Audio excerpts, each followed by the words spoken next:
Hello friends, ನಾವು ಇವತ್ತು ಸಜ್ಜಕವನ್ನು ಮಾಡ್ತಾ ಇದ್ದೇವೆ. ಅದಕ್ಕೆ ಬೇಕಾಗಿರುವ ಸಾಮಗ್ರಿಗಳು ರವೆ, ಆಮೇಲೆ ಸ್ವಲ್ಪ ಮಸಾಲೆ, ಗೋಡಂಬಿ, ಬಾದಾಮಿ ಮತ್ತು ಬಾದಾಮಿ ಅಂತ ತೊಗೊಂಡಿವೆ, ಮತ್ತು ಬೆಲ್ಲ, 2 ಏಲಕ್ಕಿ. ಈಗ ನಾವು ಸಜ್ಜಕವನ್ನು ಮಾಡೋಣ. ಮೊದಲು ರವೆಯನ್ನು ಚೆನ್ನಾಗಿ ಹುರ್ಕೊಳ್ಳೋಣ. ಇದಕ್ಕೆ ನೀವು ಎಣ್ಣೆ ಅಥವಾ ತುಪ್ಪ ತಿನ್ನೋದಿದ್ರೆ ತುಪ್ಪ ಹಾಕಿ ಹುರ್ಕೊಳ್ಳಿ.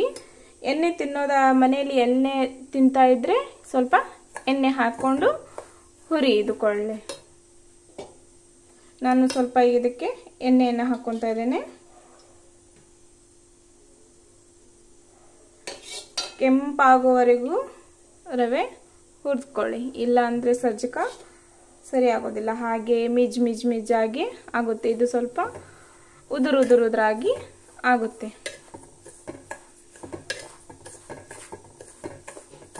ಹಾಗೆ ತಿರುಗಿಸ್ತಾ ಇರಿ, ಏಕೆಂದರೆ ಕೆಳಗೆ ಹೊತ್ತುವ ಚಾನ್ಸಸ್ ಇರುತ್ತದೆ. ನೋಡಿ, ಈಗ ಕೆಂಪಾಗಿ ಹುರ್ಕೊಳ್ಳೋಣ. ಇದನ್ನ ಈಗ ಒಂದು ಪ್ಲೇಟಿಗೆ ತೆಗೆದುಕೊಳ್ಳೋಣ. ಇದನ್ನು ಪ್ಲೇಟನ್ನು ತಗೊಂಡಿವಿ. ಈಗ ಸ್ವಲ್ಪ ನೀರನ್ನು ಹಾಕ್ಕೊಳ್ಳಿ.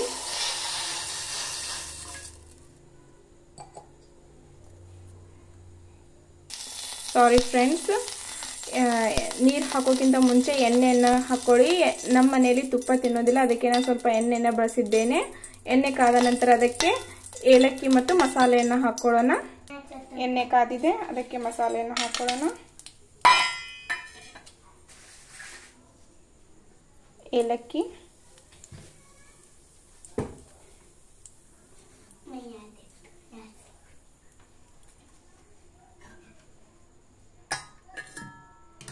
ಈಗ ಸ್ವಲ್ಪ ಕೆಂಪಗಾಗೋವರೆಗೂ ಹುರಿದುಕೊಳ್ಳೋಣ. ಜಾಸ್ತಿ ಕೆಂಪಗೆ ಮಾಡ್ಕೋಬೇಡಿ, ಯಾಕಂದ್ರೆ ಅದು ಟೇಸ್ಟ್ ಆಗೋದಿಲ್ಲ. ಸ್ವಲ್ಪ ಕೆಂಪಗೆ ಹುರ್ಕೊಂಡು ಈಗ ನಾವು ಇದಕ್ಕೆ ನೀರನ್ನು ಹಾಕೊಳ್ಳೋಣ.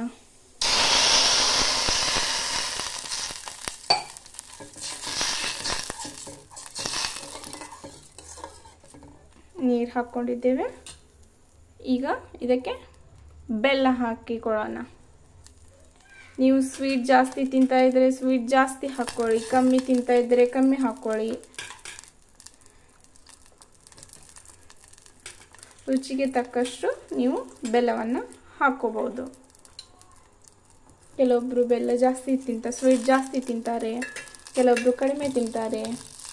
ಅದರ ಅನುಗುಣವಾಗಿ ನಾವು ಬೆಲ್ಲವನ್ನು ಹಾಕೋಬಹುದು.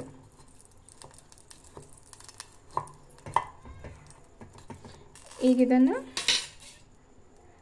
ಮೆಲ್ಟ್ ಆಗಬೇಕು. ನೀರಿನಲ್ಲಿ ಬೆಲ್ಲ ಸರಿಯಾಗಿ ಕರಗಬೇಕು. ಇದಕ್ಕೆ ಇನ್ನೂ ಸ್ವಲ್ಪ ನೀರನ್ನು ಹಾಕೊಳ್ಳೋಣ.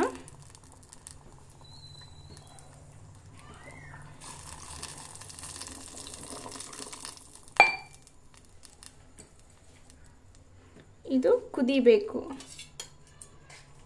ಬೆಲ್ಲ ಕರಗಿ ಇದು ಕುದಿಯುತ್ತದೆ ಅಲ್ಲ, ಆವಾಗ ರವೆಯನ್ನು ಹಾಕಿ ತಿರುಗಿಸಬೇಕು.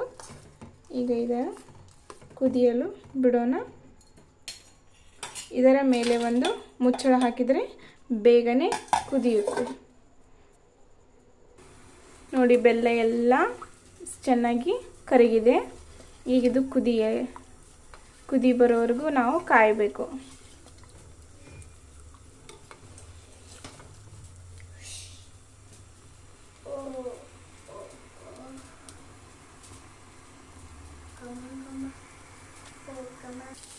ನೀರ ಕುದಿ ಬಂದಿದೆ. ಈಗ ನಾವು ಇದಕ್ಕೆ ರವೆಯನ್ನು ಮಿಕ್ಸ್ ಮಾಡೋಣ. ಹುರಿದಿರುವಂತಹ ರವೆ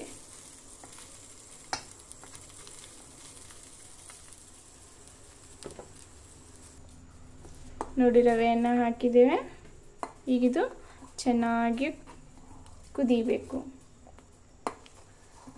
ಒಮ್ಮೆ ನೀವು ಸ್ವಲ್ಪನೇ ಟೇಸ್ಟ್ ಮಾಡಿ ನೋಡ್ಕೊಳ್ಳಿ, ಬೆಲ್ಲ ಆಗಿದೆಯೋ ಇಲ್ವೋ ಅಂತ.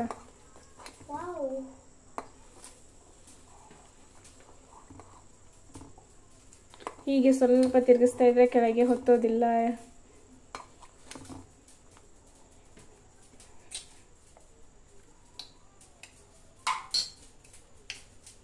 ನೋಡಿ ಹೇಗೆ ಕುದೀತಾ ಇದೆ.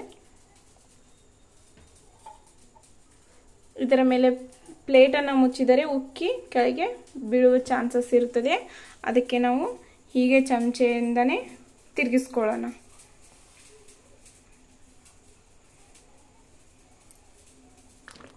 ನೋಡಿ ಎಲ್ಲ ನೀರು ಹೇಗೆ ಹೋಗಿದೆ, ಇದು ಕುದ್ದಿದೆ. ನಿಮಗೆ ಅಳಕವಾಗಿ ಬೇಕಂದರೆ ಇದಕ್ಕೆ ಆಫ್ ಮಾಡ್ಕೋಬೋದು, ಇಲ್ಲ ನಿಮಗೆ ಗಟ್ಟಿ ಬೇಕಂದರೆ ಇನ್ನೂ ಸ್ವಲ್ಪ ಕುದಿಸಿ ಗ್ಯಾಸನ್ನು ಆಫ್ ಮಾಡ್ಬೋದು. ನಮಗೆ ಇಷ್ಟೇ ಅಳಕು ಸಾಕು. ನಾನೀಗ ಗ್ಯಾಸನ್ನು ಆಫ್ ಮಾಡ್ತಾ ಇದ್ದೀನಿ, ಏಕೆಂದರೆ ಸ್ವಲ್ಪ ತಿನ್ನೋದು ಲೇಟಾಗಿದ್ದರೆ ಈ ಥರ ಬಿಟ್ಟರೆ ಆಮೇಲೆ ಗಟ್ಟಿಯಾಗುತ್ತೆ ತಾನೇ, ಎಲ್ಲ ನೀರು ತಾನೇ ಹೀರಿಕೊಳ್ಳುತ್ತದೆ. ನಾನು ಇಷ್ಟೇ ಅಳಕಾಗಿ ಬಿಡ್ತಾ ಇದ್ದೇನೆ, ಆಫ್ ಮಾಡ್ತೀನಿ. ಈಗ ಇದು ಸಜ್ಜಕ ರೆಡಿಯಾಗಿದೆ. ನೀವು ಇದನ್ನು ಈಗ ಸೇವಿಸಬಹುದು. ಇಂತಹ ವಿಡಿಯೋಗಾಗಿ ನಮ್ಮ ಯೂಟ್ಯೂಬ್ ಚಾನಲ್ ಆದಂತಹ MHNB24ಗೆ ಲೈಕ್ ಮಾಡಿ, ಶೇರ್ ಮಾಡಿ ಮತ್ತು ಸಬ್ಸ್ಕ್ರೈಬ್ ಮಾಡಿ. Thanks for watching my video. Thanks a lot.